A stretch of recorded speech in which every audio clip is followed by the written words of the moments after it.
হঠাৎ করে ঘুরতে চলে আসলাম সিলেটে। আর সিলেটে আসলে তো সিলেটের চা বাগান দেখার লোভ তো সামলাতে পারবো না, তাই চলে আসলাম চা বাগানে। চা বাগান যেহেতু বাংলাদেশের মধ্যে সিলেট হচ্ছে চায়ের জন্য বিখ্যাত, সেখানে আমাকে চায়ের বাগানে অবশ্যই আসতে হবে। আমি যেখানেই আসি সিলেটে যা কিছুই দেখি, চায়ের বাগান না দেখলে তো আমার অসম্পূর্ণ থেকে যাবে। তাই সম্পূর্ণ করার জন্য চা বাগানে চলে আসলাম। দেখেন কত সুন্দর সবুজ পাতাগুলো, দেখতেই সুন্দর লাগে। যদিও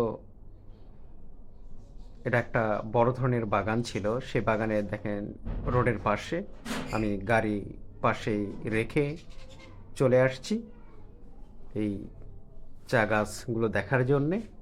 কারণ সিলেটের সৌন্দর্য, উঁচু উঁচু ঢালু ঢালু জমিতে বিশেষ করে এই চা গাছ বেশি চাষ করা হয়।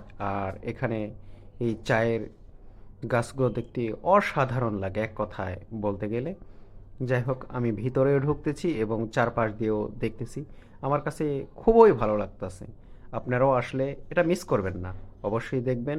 সিলেটে যেখানেই যাবেন, যে অঞ্চলেই যাবেন, চা গাছের সঙ্গে আপনার দেখা হবেই, সাক্ষাৎ হবেই, আমি আশা করি।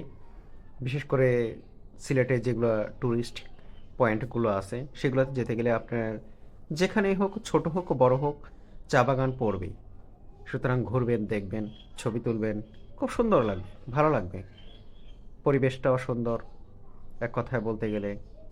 বা কেউ আপনাকে নিষেধও করবে না কখনো। হ্যাঁ, নিষেধ করতে পারে যদি আপনি পাতা ছিঁড়েন বা নষ্ট করেন, তাহলে হয়তো বা আপনাকে নিষেধ করতে পারে। কিন্তু আপনি এখানে ঢুকবেন, ছবি তুলবেন, ভিডিও করবেন, আপনাকে কেউ নিষেধ করবে না। কত সুন্দর! ওয়াও, সো বিউটিফুল এক কথায় বলতে গেলে। দেখেন কত মানুষ এখানে ঢুকছে ভিতরে, ঢুকে ছবি তুলতেছে, ভিডিও করতেছে। সো আজকের মতন এখানে।